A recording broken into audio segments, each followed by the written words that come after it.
Hello everybody, it is John and Pippin, although Pippin can't be seen on screen at the moment. He might wander around the table a bit and you might get to see him. You're going to move along? Oh, there he goes. What are you doing, silly puppy? Yes. What am I talking about today? Look, I'm showing off that I've acquired yet another old Avalon Hill game to my collection, which I'm really happy with. This is the 1980 printing of Avalon Hill, because according to the back there was the 1979, and the fact that it's in the book itself as errata would assume that this is a later printing. So I'm assuming a second printing. But anyway, I am rather happy to have this now in my collection. And look, this is what I like to do, is collect old Avalon Hill games and keep them safe for future generations to enjoy. Hopefully my children will appreciate my collection, but I have a horrible feeling they'll be rushing off to the bank to cash it all in, knowing them.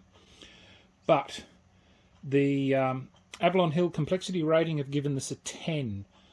Oh, sorry, not a 10. Sorry, it's on a rating of 1 to 10. And they have given it a rating of 6, so it says on the back of the box, and Board Game Geek has given it a 6.5. So yes, I'm really happy. The condition of this game is quite good. Of course, it's got age. You can't do too much about age and paper. Very hard, particularly here in the subtropics. Mildew and damp is just almost impossible to deal with, and sadly the cost to try and have a humidifier or whatever to keep everything safe is just beyond most normal people's capacity.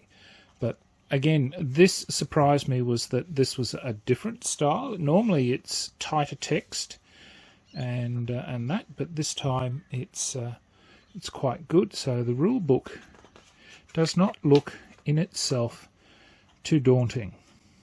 So it's quite nice, well set out, and I'm quite sure some new people or new age people will find something to complain about. They never like anything that's old, but this I'm quite happy with. So it has now entered my collection. So that was the rule book. So I'll get that off. There are some dice.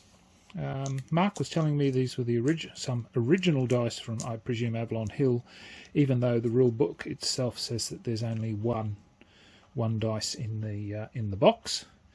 They were saying no dice were included in the first box. So, but anyway, so the counters, again, I've yet to see if they're all there, but it will be easy enough to duplicate or create others if needed. So you've got the different, I think this plays, how many did it say it played?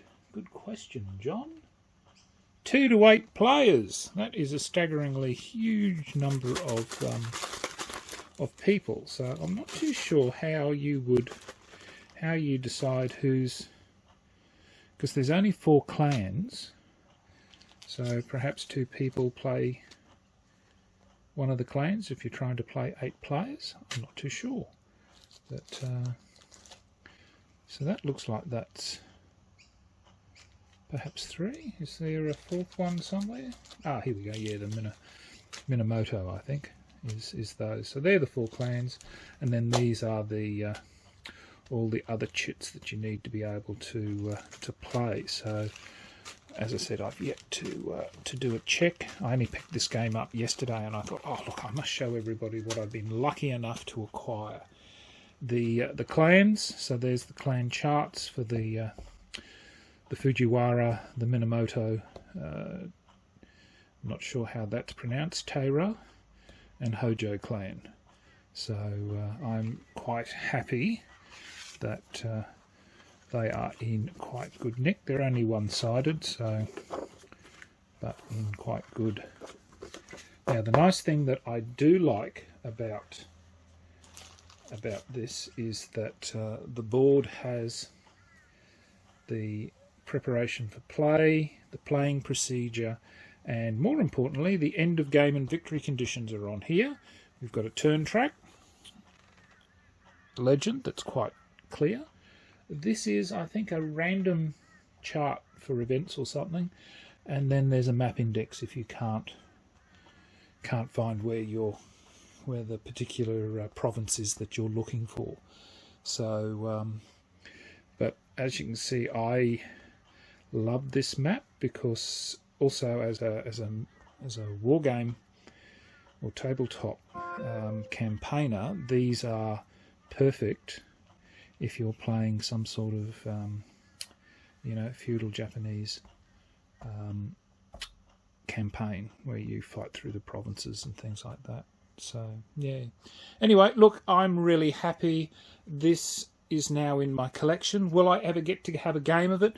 Who knows, maybe not, but the thing is, I've managed to acquire another Avalon Hill, and I'm happy that it's now with me. So thank you everybody for watching. Look, if you've played the game, let me know what your thoughts are, and until next time, signing off, the Honourable John.